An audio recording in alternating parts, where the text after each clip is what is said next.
Bueno, vamos a la clase de hoy a tratar el tema de los elementos constructivos de los motores de combustión interna alternativos.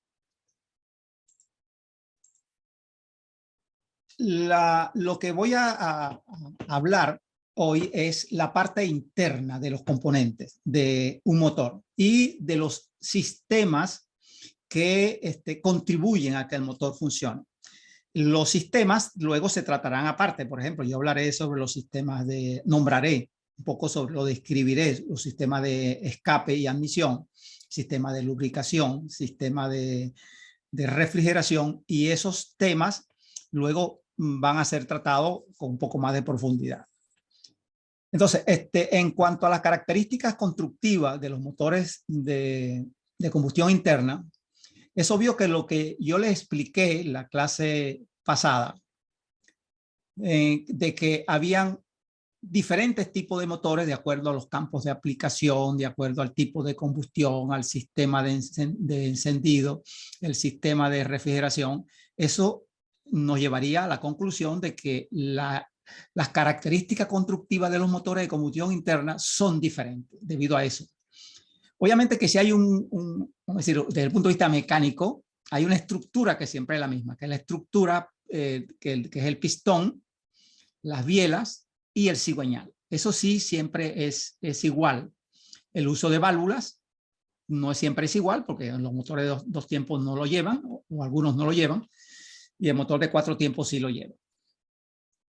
Por lo tanto, es obvio que veamos diferentes configuraciones de motores. Por eso ahí le puse unas fotografías. En la izquierda un motor de automoción, que sería, se ve el pistón, la combustión, el cigüeñal, se ve la cadena de distribución, que vamos a hablar de ella hoy. Vemos en la derecha una sección de un motor diésel, donde se pueden ver, configuración es distinto a la anterior, pero bueno, tiene igual el cigüeñal, la biela, el pistón. Aquí va a haber un inyector en vez de una bujía, ¿verdad? Pero bueno, un sistema de admisión y un sistema de escape. Aquí lo rojo es el escape y el sistema de admisión no se ve, se estaría por aquí arriba. Aquí abajo ustedes están viendo la bomba de aceite. Es un engranaje que ven allí, es una bomba de aceite de tipo engranaje.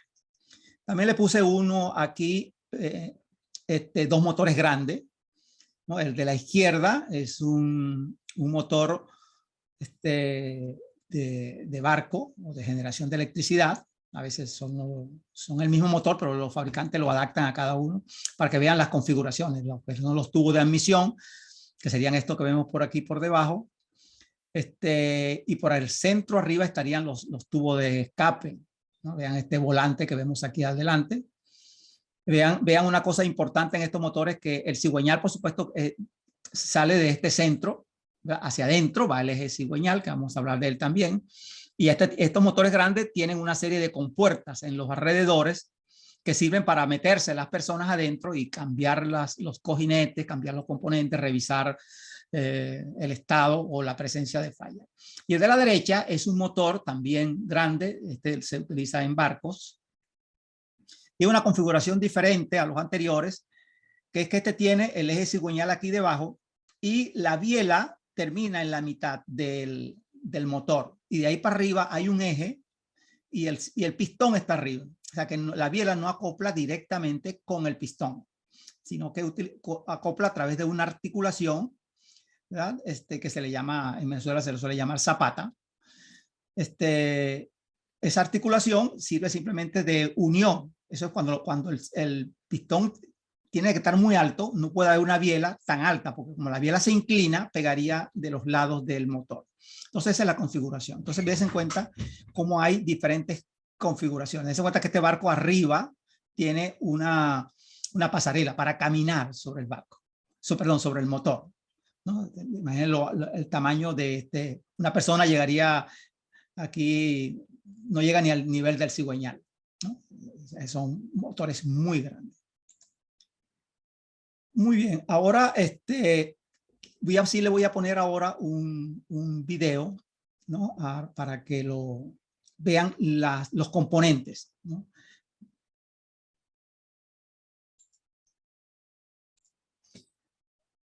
Muy bien, entonces ya vieron ustedes los dos videos, uno de un motor diésel y uno de un motor de encendido por chispa. Lo que quería yo es que vieran los componentes y ahora vamos a describir cada uno de estos componentes.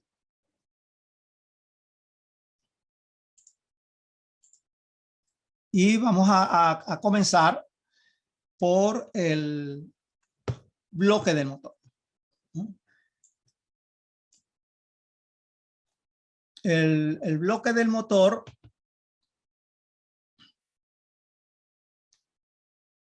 usted lo va a conseguir. El bloque del motor viene siendo la pieza que sirve de soporte del motor, propiamente dicho. O sea, todos los componentes y todos los accesorios van a estar anclados al bloque del motor.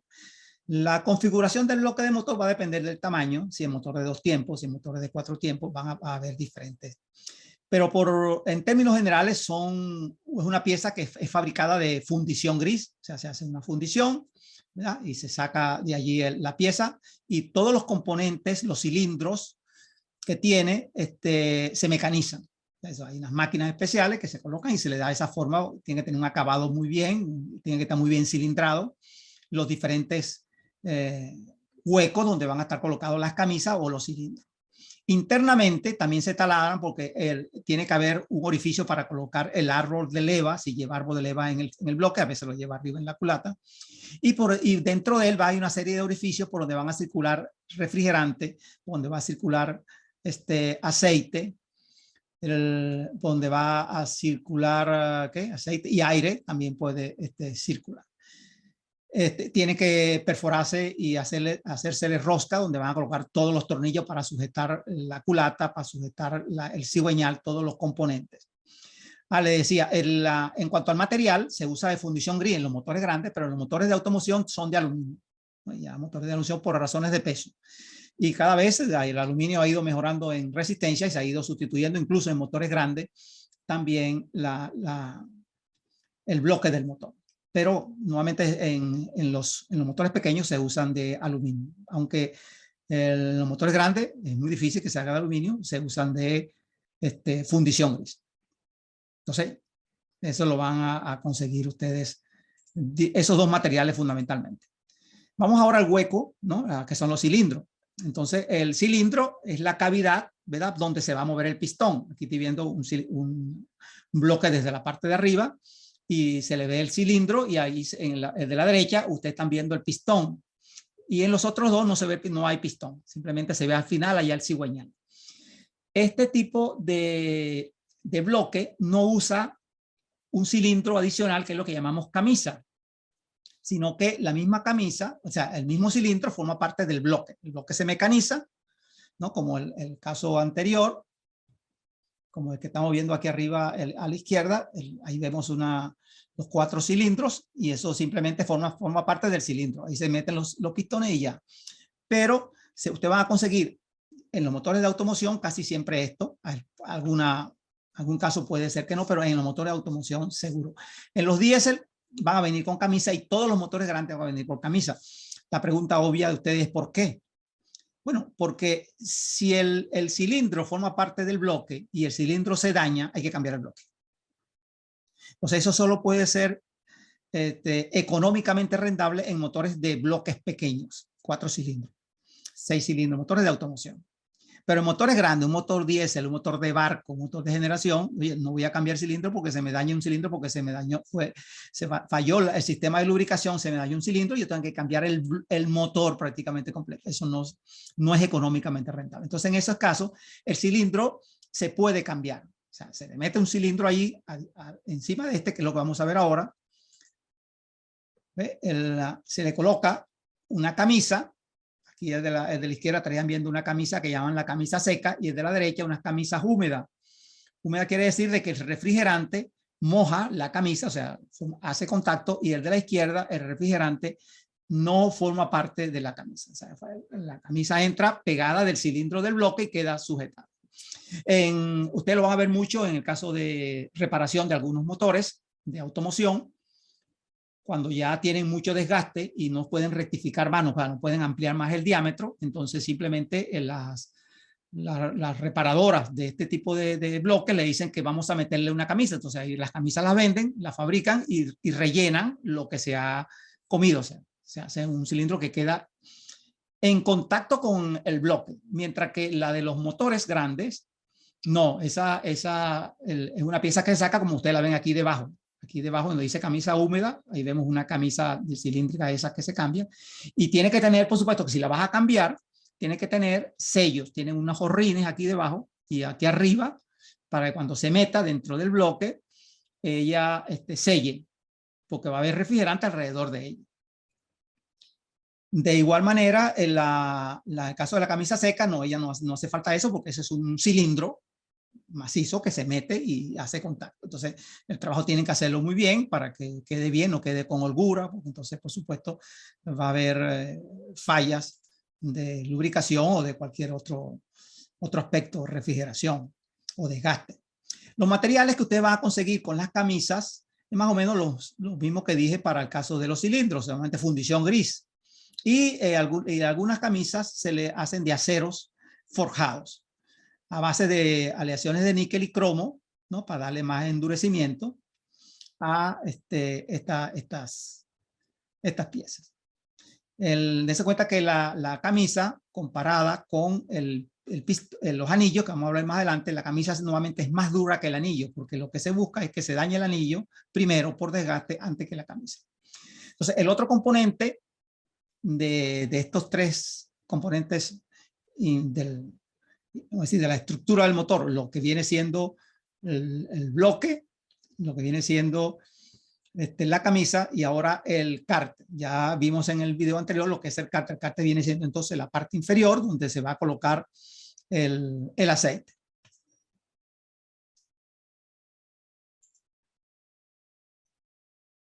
Entonces, ese cárter, además de depósito de aceite, en los motores grandes sirve también de puerta de acceso, como vimos anteriormente en el motor grande diésel, que hay unas compuertas a los lados. Entonces el cárter sirve para entrar y reparar, inspeccionar. Y además en los motores de dos tiempos, de dos tiempos pequeños, el cárter sirve, acuérdense, como compresor para comprimir el aire y introducirlo, o la mezcla aire-combustible, y introducirlo dentro del motor. El cárter puede tener esas funciones. Pasemos ahora a hablar sobre dos componentes importantes. El conjunto pistón-anillos, ¿verdad? El pistón, ya sabemos que es la pieza que va a desplazarse, va a tener movimiento alternativo y al cual se le da el nombre de motor alternativo.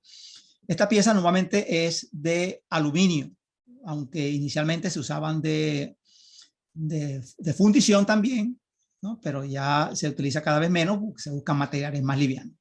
Normalmente de aluminio, tiene unas ranuras donde se van a instalar los anillos, que son estos que ustedes ven aquí. Esos anillos van a ver, normalmente en los motores pequeños son tres, ¿no? Uno, como lo ven en la figura que están viendo a la derecha, arriba uno que se llama el anillo de compresión, otro le llaman anillo de fuego. El del medio, que es un anillo también de compresión, y el tercero, que es como un anillo largo con unos orificios, es el anillo de aceite o rascador. La idea es esta: como hay que lubricar el espacio que hay entre los anillos y la camisa o los cilindros, ya habla de cilindros, ya sea con camisa o no, el anillo es el sello para evitar de que la combustión que ocurre aquí arriba pase hacia abajo, ¿verdad? O que el aceite que está debajo pase hacia arriba.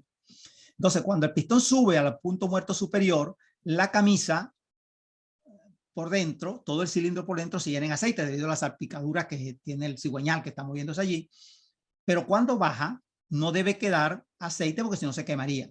Entonces, el primer anillo en la parte inferior, que es el anillo rascador o el anillo de aceite, él viene limpiando y deja la película de aceite necesaria para lubricar los dos de arriba. Obviamente que la lubricación de los dos de arriba no va a ser muy buena, porque no va a haber suficiente aceite, pero sí dejan lo suficiente como para que se produzca una buena lubricación y el motor tenga una vida útil larga. Y todos sabemos que un motor dura bastante, ¿no? Cada vez duran más porque han mejorado los lubricantes y también los sistemas de anillo y la fabricación del anillo y los pistones. Bueno, esa ranura es muy importante, eso tiene que tener unas dimensiones específicas porque el anillo tiene juego, el anillo tiene holgura allí, tanto holgura radial como holgura axial. Él se mueve hacia arriba y hacia abajo y hacia adentro y hacia afuera. Él tiene una tensión, siempre tratando de apretar de forma radial hacia el cilindro. Y la otra cosa del pistón, los pistones pueden tener cortes arriba, que esos cortes que se le hacen son para que las válvulas no hagan contacto. Es que algunos motores, de acuerdo a la ubicación de la válvula, si el pistón fuese plano, golpearía con el pistón. Entonces se le abren, se le cortan ahí unas partes para que no haya contacto entre la válvula. En algunos motores diésel, bueno, algunos motores pueden ser, tienen un orificio, vamos a decir, tienen una parte hueca, los pistones, depende del diseño. Normalmente los motores de encendido por chispa no necesitan eso ahí, pero los diésel sí.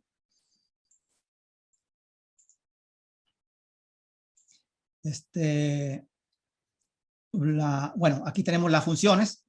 Las funciones del pistón anillo es comprimir el aire o la mezcla aire-combustible, servir de cámara de combustión, recibir la potencia liberada en la combustión, provocar vorticidad y turbulencia. Esto quiere decir, esto fundamentalmente es en motores diésel. En motores diésel, cuando el pistón va subiendo, ellos tienen que generar un movimiento turbulento, ¿verdad? Vórtices, movimientos turbulentos dentro del motor, para que cuando se produzca la inyección del gasoil, el gasoil consiga un movimiento fuerte y las gotitas se dividan y se vaporicen muy rápidamente. Entonces, la forma de ellos también está hecha para facilitar la vorticidad y la turbulencia. Y lo otro es que en los motores de 2 tiempos controlan la entrada y salida de aire o de producto de la combustión. Aquí le puse 2 motores grandes, 2 pistones grandes. El de la derecha es de un motocompresor, de un motor que se usa en la industria petrolera para comprimir, para accionar compresores grandes. Pueden ver que este no usa 3 anillos. Arriba tiene 1, 2, 3, 4, 5 anillos. En el medio tiene 1 y al final tiene otro, ¿no? El de abajo es el de aceite, que es el que tiene los orificios perforados en el pistón para que por ahí entre el aceite. Y el de la izquierda tiene arriba 4 y debajo tiene el de aceite. Dense cuenta que los anillos no hacen contacto cuando están allá afuera, pero cuando ellos entran, ahí ven una ranura, una separación, pero cuando ellos entran dentro del cilindro se comprimen y entonces eso queda casi haciendo contacto, sin hacer contacto, porque después hay que permitirle que cuando se caliente se dilaten y no se vayan a comprimir un extremo con respecto al otro. Entonces hay toda una tecnología, toda ingeniería alrededor de los pistones y anillos. Vamos a ver unas diferentes configuraciones. Por lo tanto, ustedes no pueden estar cambiando el anillo que usted le dé la gana a un motor si está trabajando en mantenimiento. Eso tiene un corte, unos ángulos, unas dimensiones que hay que respetar. No quiero decir que ustedes como ingeniero puedan mejorarlo, eso también es posible. El otro componente. Vamos a pasar ahora a el cigüeñal. El cigüeñal es el elemento del motor que acciona los otros elementos como alternadores, bomba de agua, bomba de aceite, y por lo tanto es junto con la biela el encargado de transformar el movimiento alternativo del pistón en movimiento rotativo. Ahí ven ustedes la figura de un cigüeñal y vemos los componentes. El cigüeñal es un eje excéntrico, porque se da cuenta que tiene unos apoyos en la parte céntrica donde rota y tiene una parte alejada de la parte céntrica, que serían los ejes excéntricos, ¿verdad? Que se le conoce como muñequillas de biela. Esto se le llama muñón también, del cigüeñal, la parte del centro donde está el apoyo, donde él hace apoyo.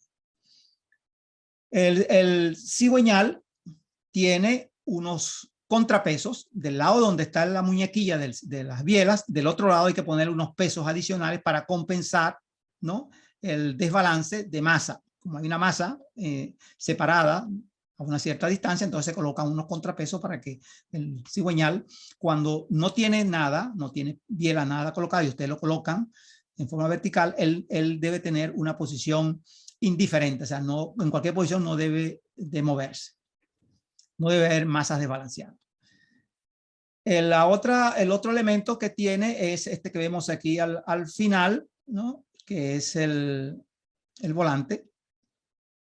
Y el del lado izquierdo tiene ahora, sobre todo los motores actuales, tienen una rueda dentada. Esa rueda dentada es la rueda que se utiliza para colocar un sensor y ese sensor va a ir registrando la velocidad del cigüeñal. De esa forma se registra la velocidad del cigüeñal y se registra la posición del cigüeñal. O sea, saber cuándo el pistón número 1 está en el punto muerto superior.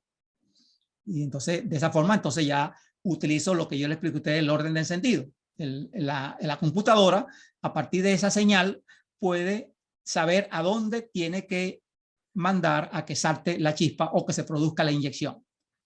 Si ese sensor falla, la computadora no sabe a qué bujía enviarle la chispa. Eso ha ocurrido, es una falla que ocurre en muchos motores, ¿verdad? Se daña ese sensor y no enciende el motor.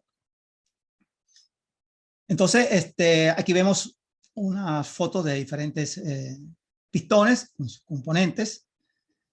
De la figura de arriba, los componentes, lo que son los contrapesos, los apoyos, ¿no? Y de la figura de la derecha, y ya tiene acoplado las bielas con sus pistones y instalado sobre la bancada, media bancada de medio bloque, ¿no? Y tiene un engranaje de control entre el pistón de la izquierda y el siguiente, ¿no?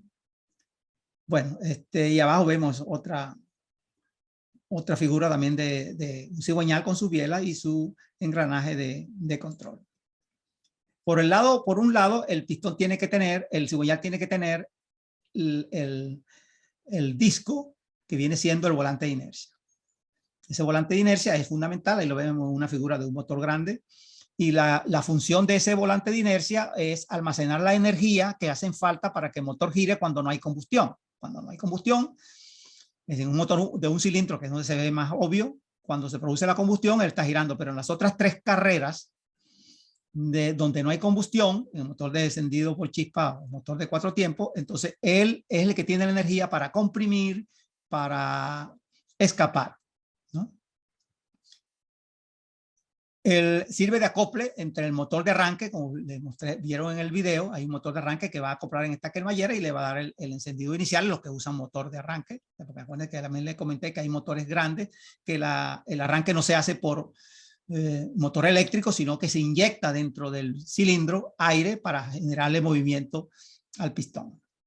Y la otra función es reducir los valores tolerables, la velocidad instantánea de rotación del cigüeñal. Si el motor no tuviera este volante, cuando se produciría la combustión, aceleraría fuertemente debido al incremento rápido de presión. Pero tan pronto deja de funcionar la combustión, entonces se frenaría. Entonces eso hace que la velocidad fuese realmente muy fluctuante. Pero al tener volante que almacena energía, él trata de mantener una regularidad de velocidad. Por lo tanto, si ustedes a un motor le reducen el tamaño del volante, lo más seguro es que el motor no gire de forma regular, sino que va a girar con una fluctuación de la velocidad circunferencial o la velocidad angular. El otro componente que tiene el cigüeñal, que no es parte de él, igual que el volante, es en la parte delantera, a ver si lo puede llevar, en la parte trasera, se coloca una masa que aparentemente pareciera una masa maciza, pero realmente no es maciza. Si lo pueden ver en las figuras que están acompañando esto, es una masa que tiene adentro una goma o tiene un material de alta viscosidad, o sea, un aceite muy viscoso, porque esto es lo que va a servir de amortiguador torsional o damper. En inglés se le suele llamar bastante damper, pero no es más que un amortiguador torsional. ¿Qué es un amortiguador torsional? Igual que ustedes conocen los amortiguadores lineales, lo que usan los vehículos, por ejemplo, cuando se mueven para que el movimiento no sea brusco, sino que sea suave, ¿verdad? Absorber las fluctuaciones de velocidad o los impactos. De igual manera, este damper absorbe las aceleraciones y deceleraciones del cigüeñal para que sea un movimiento más suave y el cigüeñal no se tuerza fuertemente y vaya a fallar por fatiga torsional.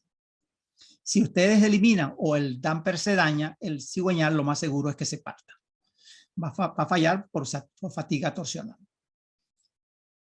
Entonces, esta es otra pieza importante que va en uno de los extremos. Nuevamente en los vehículos ustedes lo van a ver en la parte delantera, ¿verdad? Pero en los motores grandes puede estar adelante o atrás. Depende del diseño.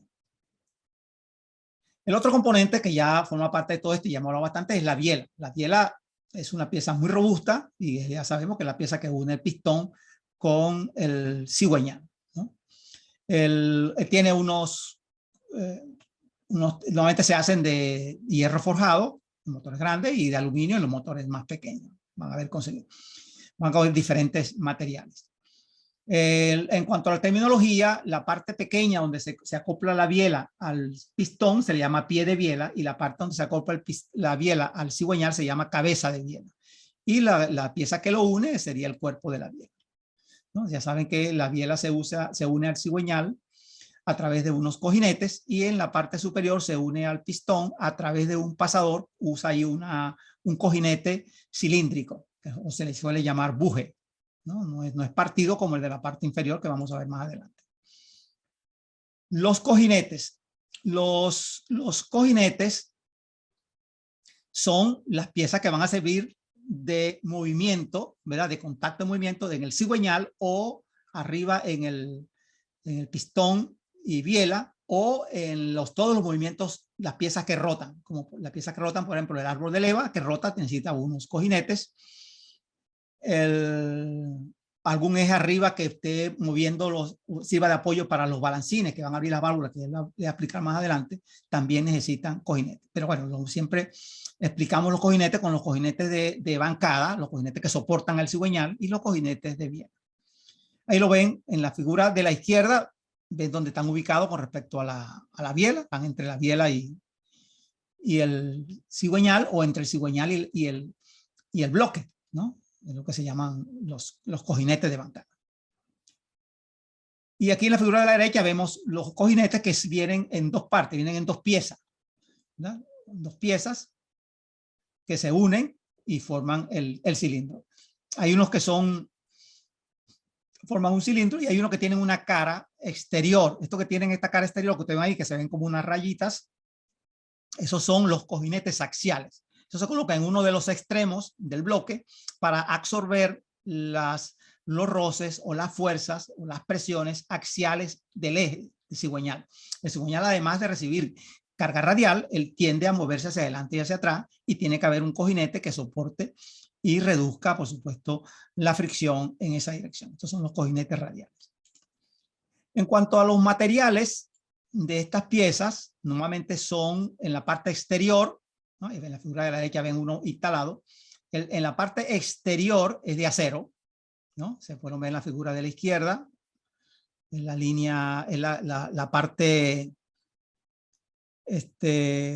gris exterior es de acero. Luego viene la parte naranja, que es una aleación de cobre, ¿no? Y después viene una capa sobre esa aleación de cobre, que es una barrera de níquel, una capita de níquel. Y luego viene la capa superior, que es la capa blanca, es un material blanco que se le suele llamar Babbitt. Babbitt fue el señor que descubrió esa aleación, y a partir de allí todo se le llama Babbitt al material que se coloca aquí arriba. Ven en la figura de la derecha, ¿no? Es un material color plata, es una aleación nuevamente a base de plomo y estaño. La razón de ser de plomo y estaño, plomo y estaño es un material blando, un material maleable, y entonces si hay un contacto entre el cigüeñal y el cojinete, que no debería haber, salvo cuando está parado, entonces el desgaste va a ocurrir en el cojinete, que puedo cambiarlo y me sale más barato que dañar al cigüeñal. Esa es la razón. Entonces pueden conseguir ustedes diferentes configuraciones de cojinetes. Uno, bueno, siempre acero abajo, pero pueden conseguir unos que sean a base de cobre y otros que sean a base de aluminio, como pueden ver en la figura de la derecha de las tres, ¿no? Entonces, esas son las configuraciones de los materiales. Las características de los cojinetes, que tienen que tener buena resistencia mecánica, sobre todo resistir la fatiga porque se someten a fuerzas fluctuantes. Tienen que tener deformidad, es lo que dice, permitir la deformación plástica en los puntos de presión, para eso usan el material ese blando, el Babbitt, y tienen que permitir la incrustabilidad. Como en el aceite pueden entrar partículas y se producen partículas dentro del motor, que son duras, por ejemplo, partículas de acero, partículas de bronce, partículas de sílice. Esas partículas al llegar al cojinete deberían de incrustarse dentro del cojinete y no molestar más, sino quedarse hasta allí. Si son muy grandes, la debería retener el filtro de aceite. Pero ya tienen que tener posibilidad de incrustación. Son las 3 propiedades fundamentales que se le pide a un cojinete. La otra pieza es la culata. Ya la vimos, la culata es la pieza superior, ¿no? Puede o no tener el árbol de leva. La figura de la izquierda tiene el árbol de leva arriba, ¿no? Aquí en el centro. Y la figura de la derecha no tiene árbol de leva, es una culata de un motor grande, donde se le ven las levas con sus engranajes, y arriba el balancín, que es el que la empuja. Ahí vemos un corte de una culata para que vean cómo va la válvula, normalmente cómo va instalada la válvula con su resorte, ¿no? Su arandel arriba, y aquí arriba lleva sus sellos, y aquí vemos el balancín que la acciona. Una válvula por el lado izquierdo, que sería la de admisión, y una válvula por el lado derecho, que no se ve la válvula aquí, pero sí se ve por lo menos el resorte y el balancín ahí arriba. Y en este caso vemos la bujía en el medio, ¿no? Los orificios por donde circula el refrigerante. Y ahora vamos al acoplamiento, que es la respuesta a la pregunta que me hicieron al comienzo de la clase, ¿cómo se acopla? ¿No? Y ya le vengo aclarando. Aquí ven ustedes en la figura de la izquierda, ven ustedes el cigüeñal acoplado a través de una cadena y accionando el doble árbol de leva que hay arriba, ¿no? En la figura de la derecha hay un acople con engranajes. Entonces, normalmente son motores grandes o motores pequeños también. Todo depende de dónde uso engranaje y dónde uso la cadena. O sea, los ingenieros, ¿cómo deciden? Depende de la distancia a donde haya que transmitir potencia. Si voy a transmitir potencia a un árbol de leva que está en la culata, que está muy alto, tengo que usar cadena. Porque llevarlo a engranaje hay que colocar un tren de engranaje para llegar arriba. Entonces, por eso es que en los motores que tienen doble árbol de leva, los motores de automoción, usan cadena. Por esa razón. El accionamiento, después que yo muevo la leva, ¿no? Es nuevamente a través de un balancín. Aquí veo el cigüeñal, cuando el cigüeñal está debajo en la culata, perdón, está en el bloque, yo a través de un empujador en la leva, que mueve la leva, el empujador lo sube y lo baja, ¿no? Lo sube a través de una varilla, la varilla acciona el balancín está aquí, articula aquí en el centro, y por supuesto cuando sube, empuja la válvula y la válvula abre contra unos asientos que tiene aquí. Y ya se mueve a través de unas guías, ¿no? Que ven ustedes aquí. Estas guías son las que le sirven, que están en la culata, le sirven de guía de movimiento. Este es movido con el balancín, y el de la derecha es la válvula accionada directamente con la leva. Entonces, cuando la leva está acoplada, acciona directamente la válvula. Esas son configuraciones. Hay diferentes tipos de configuraciones que ustedes pueden ver en el material que yo le entrego para que se lo lean.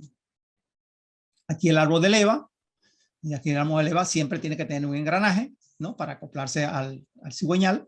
En la figura de la derecha vemos lo mismo, simplemente que en este caso sí se añade, además del engranaje típico, se añade un mecanismo que es el mecanismo de variación del ángulo de la leva. Los motores modernos, sobre todo los motores de automoción, y motores intermedios, los motores grandes todavía esta tecnología no se utiliza, utilizan un sistema para variar.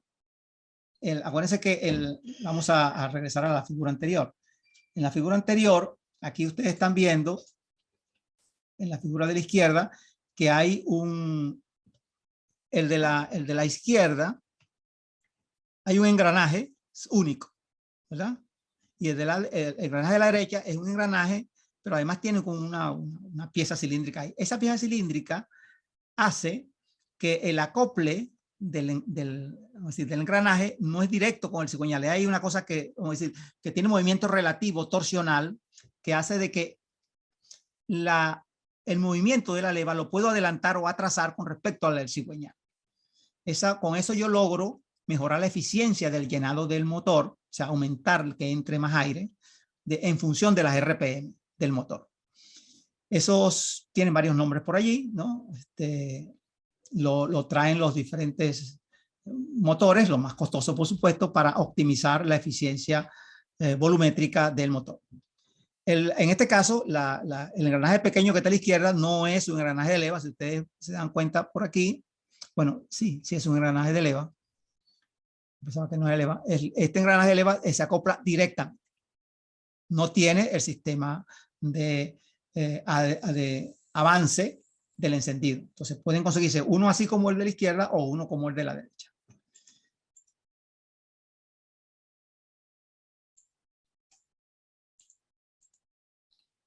Bueno, eso es lo que le quería decir. Y ahora vamos a explicar ligeramente cómo funciona el seguidor de leva. La leva no acopla directamente contra la varilla o directamente contra la válvula, porque el desgaste sería muy grande, entonces porque las fuerzas son muy grandes. Esta es la pieza que está sometida a mayor esfuerzo dentro del motor.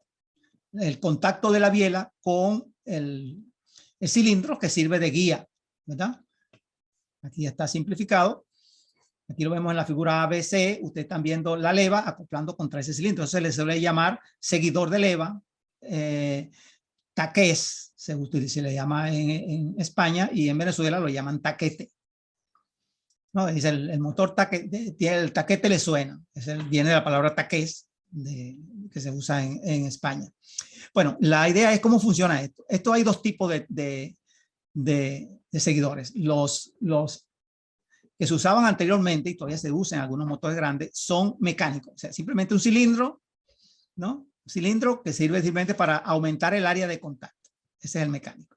Ya eso han desaparecido prácticamente en casi todos los motores de pequeña cilindrada y mediana cilindrada en automoción, y que todavía se utiliza pero solo en motores muy grandes. Y pasaron a ser sustituidos por estos motores, por estos seguidores hidráulicos. ¿Por qué se utilizan seguidores hidráulicos? Porque aquí abajo lo dice, porque ajusta y corrige la longitud, ¿no?, de todo el mecanismo cuando la válvula se abre como cuando cierra, manteniendo siempre una holgura cero para cualquier velocidad y condición de trabajo. Porque imagínense ustedes de que la holgura sea cero, o sea, ustedes diseñen esto para que tengan holgura cero perfecto, ¿no? Cuando la biela está, la leva está en la posición C, que no está presionando. Cuando ustedes arranquen el motor, que el motor se caliente, la válvula va a crecer. ¿No? El eje de la leva va a crecer. La varilla que acciona, si usa una varilla, va a crecer. Y como consecuencia de eso, la válvula se va a abrir sin estar el motor funcionando o cuando no se requiere. Entonces, para absorber las dilataciones que tienen las diferentes piezas del motor, hay que dejar cierta holgura.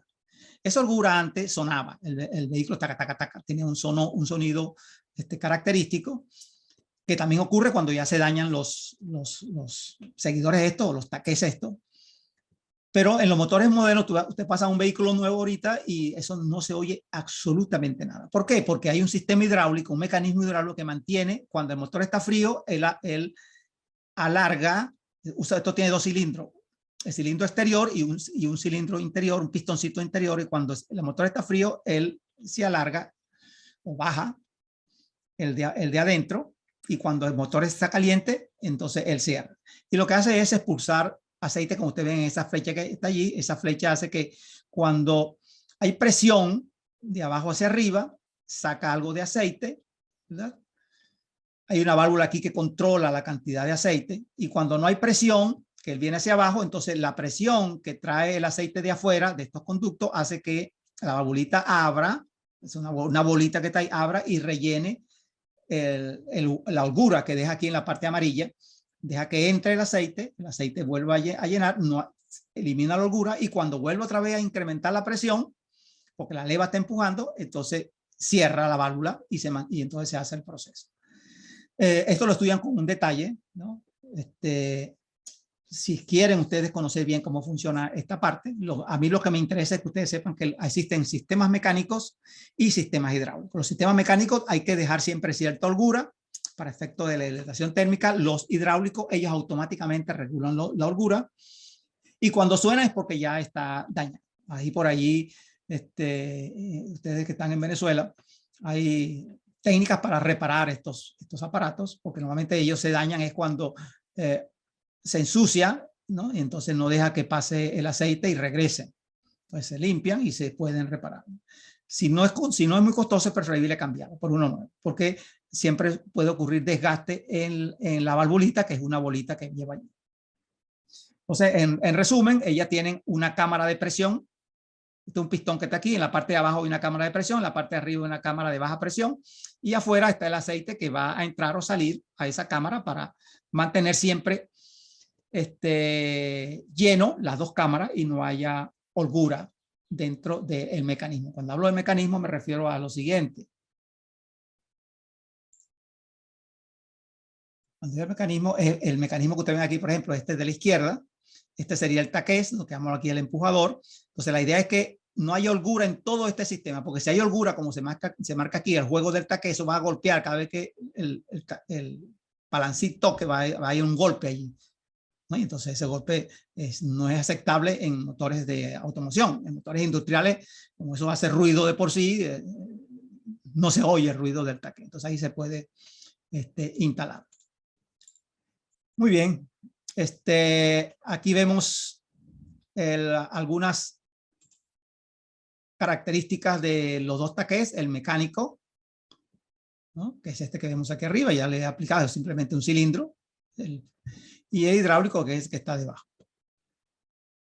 Y en algunos casos, para reducir el esfuerzo y la fricción del taqués con la leva, se colocan rodillos. Van a ver ustedes bastante máquinas con rodillos. Eso sí, máquinas industriales grandes y máquinas de automoción usan rodillos. La idea es reducir la fricción, porque entonces al poner un elemento de rodadura, ya teóricamente no va a haber fricción.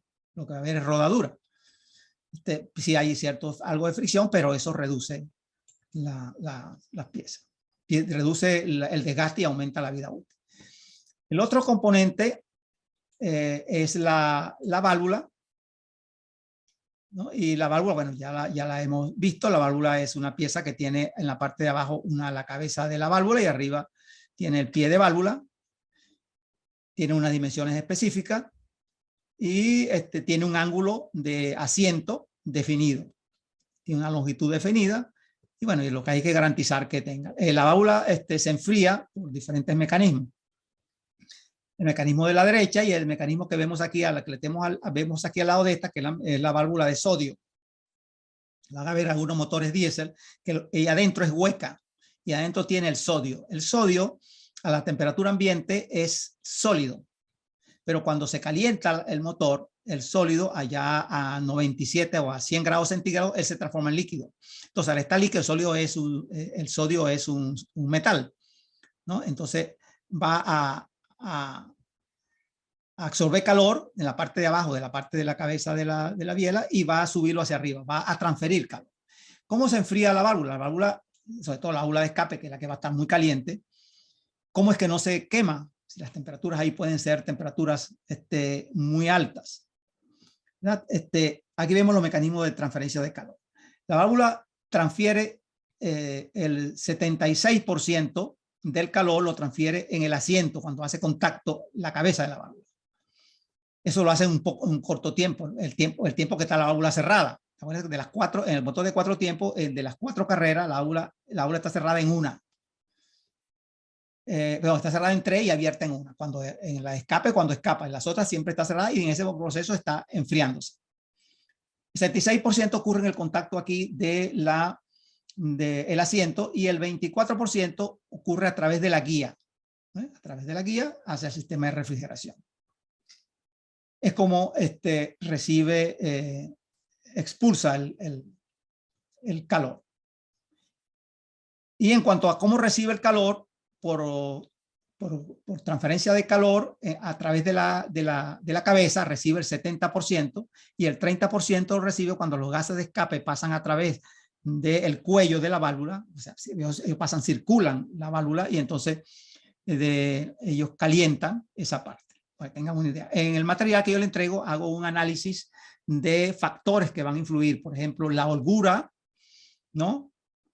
De la válvula, cómo va a influir sobre las temperaturas, cómo va a influir las revoluciones del motor. Todos esos elementos se analizan con detalle. Entonces, léanse esa parte del material para que profundicen allí ese aspecto. Profesor, una pregunta que puede ser un poco tonta, pero ¿por qué siempre las válvulas se ponen de a pares? ¿Por qué las válvulas se ponen de a pares? Ok. ¿Por qué se usan 2 y por qué se usan 4? Esa pregunta, la respuesta no es siempre cierta. Lo mínimo que puede tener son 2, ¿verdad? Tienes que tener una de admisión y una de escape. Eso es lo mínimo. Ahora, 3 o 4 por cada cilindro, eso depende. Si tú quieres mejorar la eficiencia, usas 4, 2 de admisión, 2 de escape. Pero no necesariamente. Hay motores que utilizan 2 de admisión y 1 de escape. Y si ustedes se acercan a algún taller de reparación, por ejemplo, de motores de la Ford Explorer. La Ford Explorer tiene 2 válvulas de admisión y 1 de escape. Entonces tiene 3. Entonces no siempre se usan pares, ¿no? Se usan impares también. Eso depende del diseño. ¿Qué es lo que tienen que saber ustedes como ingeniero?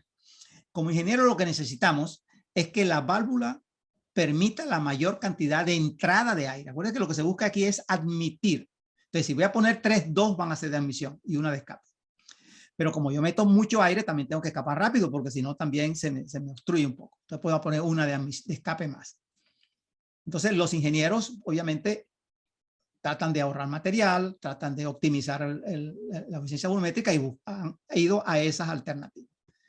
Entonces van a conseguirse motores de 4 válvulas, de 2 válvulas, de 3 válvulas y de 4 válvulas en el cilindro. ¿Pudieran poner más? No, porque no hay como meter 5 válvulas en un cilindro. Es muy difícil, salvo motores muy grandes, que sí se pueden poner válvulas más, se pueden meter más. Pero en los motores pequeños es complicado. Muy bien, interesante la pregunta. Ok, el acople, voy a hablar del acople entre el cigüeñal y el árbol de leva. El acople, le puse el de la izquierda un acople en base de engranaje, ¿no? O sea, pueden acoplar, accionar todos los componentes, los árboles de leva, la bomba de agua, la bomba de aceite, a través de engranaje. Pero mira lo complicado que es pero eso es un motor, ¿eh? Y funciona. Es una solución que le dieron los ingenieros y decidieron esa. Las razones no las sé por qué, pero esa fue la que tomaron. El de la derecha es una que utiliza correas. Esta es la típica en los motores de muchos fabricantes de automoción. O sea, una correa de nylon, como la que vemos en la derecha, es dentada, ¿no? Entonces ella, al ser dentada, va a evitar el deslizamiento, a menos que se rompa, ¿no? Y entonces garantiza el acoplamiento perfecto y no se vaya a perder la sincronía entre el cigüeñal y los árboles de leva, que son los más importantes para que no se pierda la apertura, los ángulos de apertura y cierre de válvula, se mantenga así. Esa es una de las más utilizadas en automoción, pero también pueden utilizar el de cadena, que tienen, se le llama de cadena de dientes invertidos, porque los dientes tienen una forma invertida. Ahí no se ve muy bien. No, perdón, aquí lo puse al revés. Esta es la de rodillo, la de la izquierda es la de rodillo, porque si ven, se dan cuenta, la unión de la cadena es un rodillo, y aquí si ven ustedes como una especie de unos trapecios aquí, esa es la de cadena invertida. Esos son tipos de cadena que se han ido utilizando en los motores. Pues pueden usar cadenas de rodillo, cadenas de dientes invertidos, pueden usar correas dentadas en los motores pequeños, casi todos se utilizan, y en motores de automoción, no todo, porque por ejemplo, usted un Ford Fiesta, por ejemplo, usa correa, usa cadena, es un motor pequeño, pero usted compra un Hyundai y usa correa. Muchos vehículos pequeños usan unos correas y otros cadenas. Eso es por razones de mantenimiento, por razones de confiabilidad que el fabricante y costo, por supuesto. Y bueno, el otro es el tren de engranaje, ¿no? O sea, son alternativas que se seleccionan por discusiones allí y se llega a la conclusión, la mejor decisión costo-beneficio